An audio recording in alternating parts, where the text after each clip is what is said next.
का दरबार। नागलक्ष्मी ने मंगल विवाह हो गया। नागलक्ष्मी शेषनाग जी के साथ ब्याह गई। एक दिन शेषनाग जी नागलक्ष्मी के साथ में भ्रमण कर रहे थे, दोनों घूम रहे थे। लक्ष्मी जी ने देख लिया। लक्ष्मी जी ने नागलक्ष्मी को देखा तो नागलक्ष्मी ने पूछा कि ये कौन है तुम्हारे साथ में? मेरे पति हैं शेषनाग। ओह ठीक। नाग नागिन का जोड़ा ही ऐसा होता है, पति जाए तो पत्नी बदला लेती है, पत्नी जाए तो पति बदला लेता है।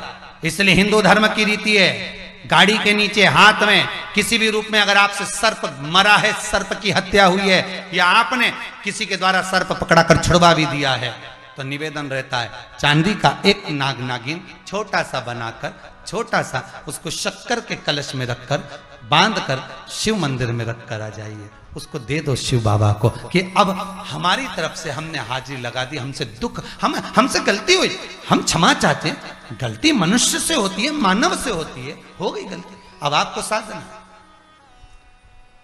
स्वप्न में अगर सांप दिख रहा है, स्वप्न में सर्प नजर आ रहा है, पान का पत्ता, तांबुल पान का पत्ता, उस पान के पत्ते पर एक लाल चंदन से सर्प बना और सर्प बनाकर उसका शिव मंदिर में स्पर्श कराकर बहते पानी में छोड़कर आ जाइए, सर्प दिखना बंद, स्वप्न में कभी नहीं दिख सकता।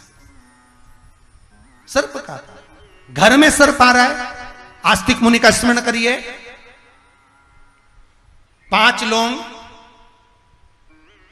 एक नाग नागिन का जोड़ा छोटा सा,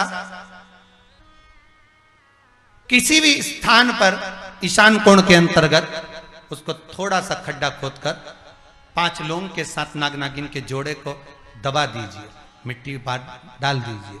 घर में जब नाग नागिन का जोड़ा आप दबाएं तब आस्तिक मुनि का नाम लेकर दबाएं, मां मनसा का नाम लेकर दबाएं,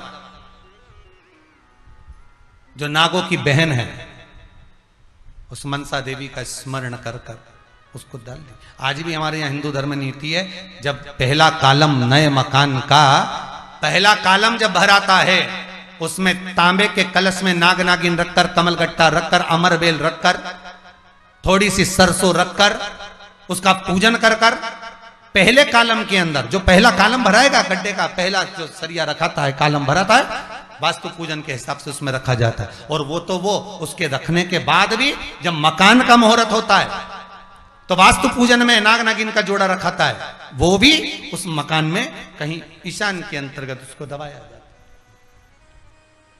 उसको भी। इसलिए कह देते हैं यहाँ पत्थर मत लगाना, यहाँ टाइल्स मत लगाना। पंडित जी से पूछोगे तो ब्राह्मण बता देगा इस जगह पर टाइल्स ना लगाइए, इस जगह पर पत्थर ना लगाइए, यहाँ पर वो गोला रखा जाएगा, यहाँ पर वो नाग नागिन का जोड़ा रखाएगा वास्तु पूजन के बाद। 4 लोहे की कील, नागफणी कील, वास्तु पूजन में चारों मकान में चारों तरफ लगाई जाती है। क्यों लगाते हैं? कि कोई दोष हुआ हो, कोई जीव यहां रहता हो, सर्प का निवास हो, अगर मकान बनाने में टूट गया हो, किसी का मन दुखा हो, तो वो मन ना दुखे। क्षमा याचना, परम आभूषण है क्षमा मांग लेना, परम आभूषण। गलती करो तो क्षमा मांगने में देरी ना करो, हो गई गलती, हो क्षमा है, हम क्षमा मांगो। हे शंकर, हे शंभु, हे त्रिकालदर्शी, हे कैलाशी, हे अविनाशी, क्षमा कर दो, गलती हो गई। तेरा ही दिया मैंने खाया पिया है, तेरा शुक्रिया, तेरा शुक्रिया। मुझे भोले बाबा ने बहुत दे दिया है, तेरा शुक्रिया, तेरा शुक्रिया। ये तेरी कृपा है, ये तेरी उदारता है, तेरे बल पर मिला है जो मिला। बड़ी कृपा है। बस भाव वही, मेरे भोले तेरा सहारा है, मेरी नैया का तो किनारा